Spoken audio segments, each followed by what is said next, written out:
I never thought I'd be the kind of person who would share something like this on the internet, but I need to let it out somewhere.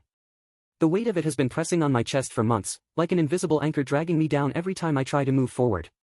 I've replayed that night in my head 100 times, no, 1,000, dissecting every word, every glance, every laugh that echoed in the dimly lit restaurant. Wondering what I did wrong, what I could have done differently, or if I was ever enough for him. It's funny how one evening can unravel an entire year of what you thought was love, exposing the fragile threads holding it all together. Let me start from the beginning, because to understand the end, you need to know how it all began. We met at a mutual friend's birthday party, one of those casual gatherings in a cramped apartment where the music was too loud and the drinks flowed a little too freely. I was there because my roommate dragged me out of my introverted shell. She said I needed to live a little. He was the center of attention, as always, tall, with that effortless charisma that made people gravitate toward him. His name was Alex, and he had this way of making you feel like you were the only person in the room when he talked to you. That night, he approached me while I was nursing a soda in the corner, avoiding the dance floor. "Hey, you look like you'd rather be anywhere but here," he said with a grin, his eyes sparkling under the string lights. I laughed nervously. "Is it that obvious? I'm not much of a party person." He leaned against the wall, crossing his arms. "Me neither, actually. I'm just here for the free food." It was a lie, of course. He thrived in crowds, but it made me smile. We talked for hours that night, about everything and nothing. Books we loved, he was into thrillers, I preferred quiet romances, our favorite coffee spots, even our childhood dreams. By the end of the evening, he asked for my number, and I gave it to him without hesitation. It felt like the start of something real. Our first date was magical, or at least that's how I remember it now, through the rose-tinted lens of nostalgia. He took me to a small Italian cafe downtown, the kind with checkered tablecloths and candles flickering in wine bottles. We shared pasta and stories, laughing until our sides hurt. He told me about his job as a marketing executive, how he loved the fast-paced world of campaigns and deadlines. I shared about my work as a graphic designer, creating visuals for brands that wanted to stand out. "You're creative," he said, reaching across the table to touch my hand. "I like that. Most girls I know are just surface level." At the time, it felt like a compliment. Now, I see it as the first subtle dig, comparing me to others without me even realizing. The relationship bloomed quickly.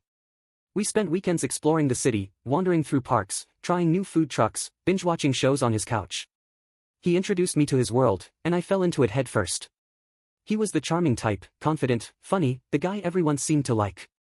His laugh was infectious, booming across rooms and drawing smiles from strangers.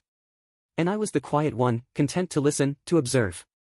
I never tried to compete with his loudness, I just admired him for it. Maybe too much. I'd watch him at parties, captivating groups with his stories, and feel a swell of pride that he chose me. But there were cracks from the start, ones I ignored because love makes you blind. He'd make offhand comments about my appearance. "You're cute in your own way," he'd say, ruffling my hair like I was a kid sister. At first, I thought it was his awkward version of affection, a teasing endearment. Looking back, maybe it was a red flag, waving right in my face. He never called me beautiful outright, not like in the movies. It was always qualified, cute for a girl who doesn't try too hard, or adorable when you're not overthinking. I'd brush it off, telling myself he wasn't the poetic type. Then there were his friends. God, his friends. A tight-knit group of guys from college, the kind who bonded over beer pong and inside jokes that bordered on cruel. They joked about everything, even the things they shouldn't: politics, relationships, people's insecurities. Every time we hung out, there would be a few comments about me, slipped in like daggers wrapped in humor. "You're lucky she puts up with you, man," one of them, Jake, would say, clapping Alex on the back. Or from Mike, "She's cute, if you like that innocent vibe. Kinda like a puppy." They'd laugh, and I'd laugh too, pretending it didn't sting. But it did, every single time. It chipped away at me, little by little.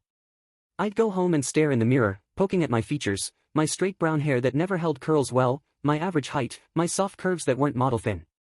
Was I really that innocent looking? That unremarkable? Still, I told myself they were just joking. Boys being boys. Right? That's what society tells us, guys rib each other, and sometimes the girlfriends get caught in the crossfire. It's harmless fun. I tried to fit in, to be the cool girlfriend who could take a joke. I'd bake cookies for their game nights, laugh at their crude stories, even join in occasionally with a mild quip. But deep down, I felt like an outsider, a prop in their bro world. Alex never defended me outright, he'd just chuckle and pull me closer, whispering, "They're idiots, ignore them." But he never told them to stop. That should have been another sign. As the months passed, our relationship settled into a routine. Mornings with coffee in bed, evenings cooking dinner together, though he mostly watched while I did the work. We had our inside jokes, our pet names. He called me Bunny because of my cute nose. I thought it was love, imperfect but real.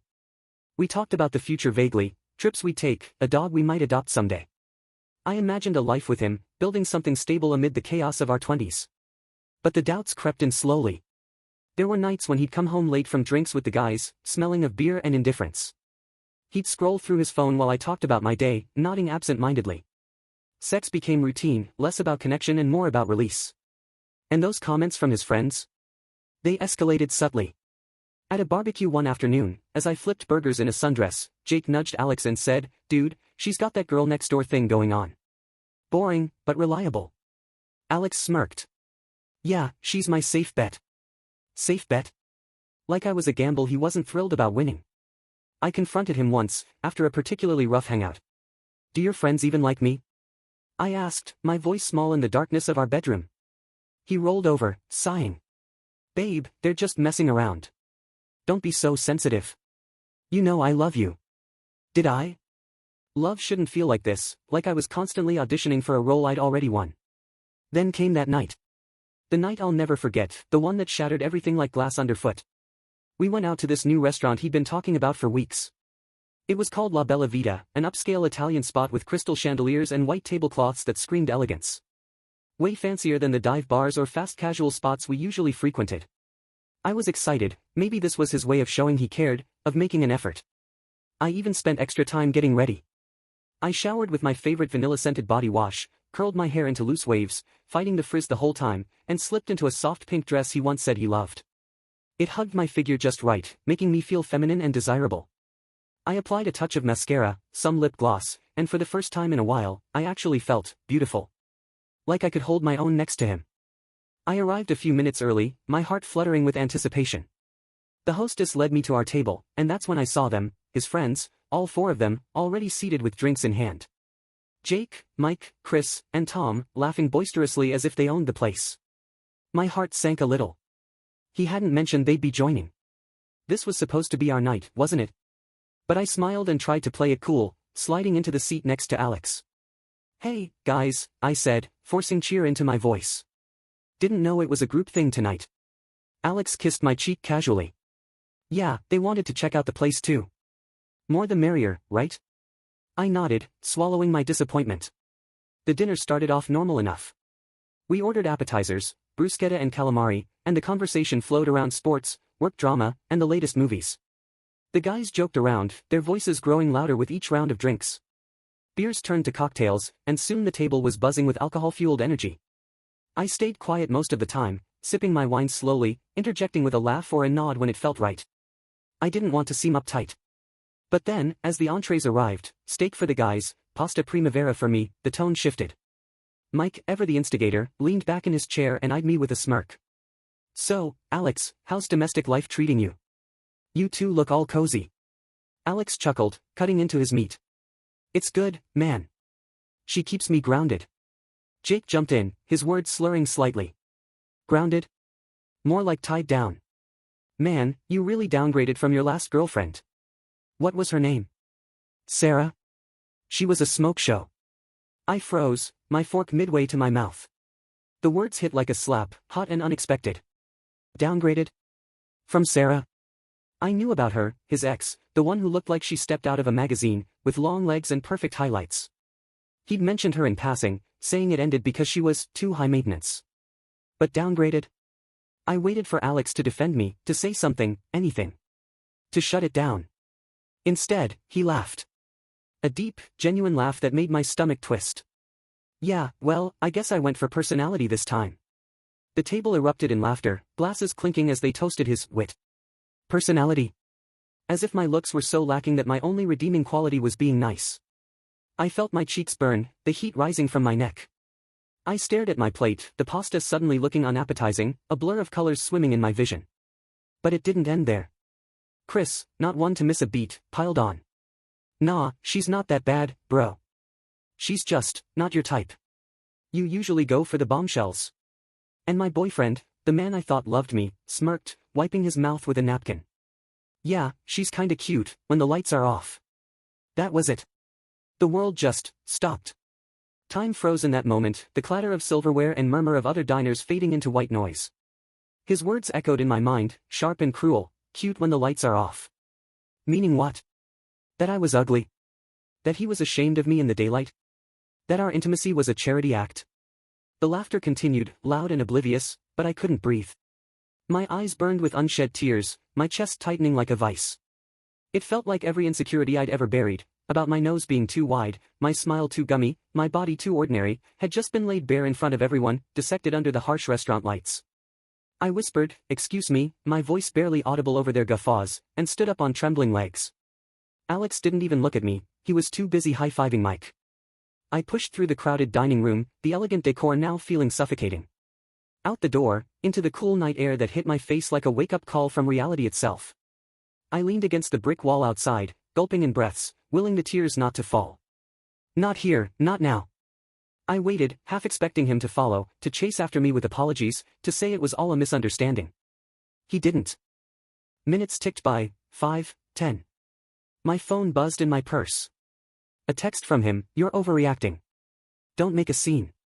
Come back inside." Overreacting? Make a scene. That's all he had to say. No, I'm sorry, no, are you okay?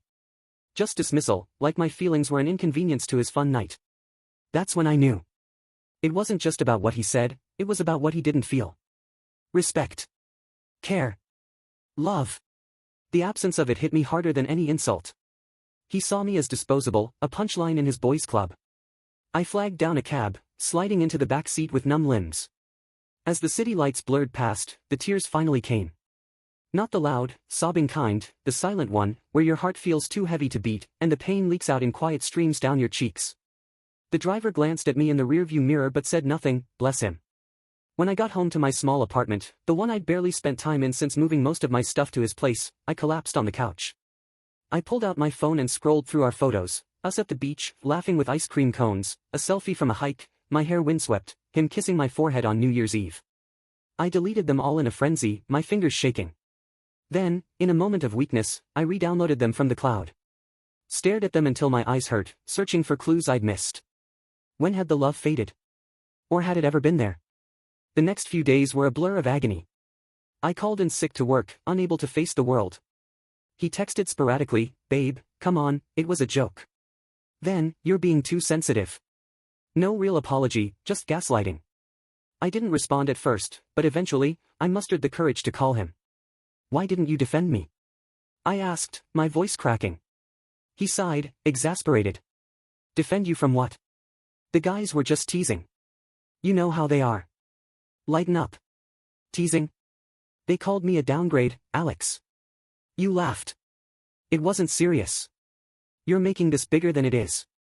We argued for what felt like hours, but it went nowhere. He couldn't, or wouldn't, see the hurt he'd caused.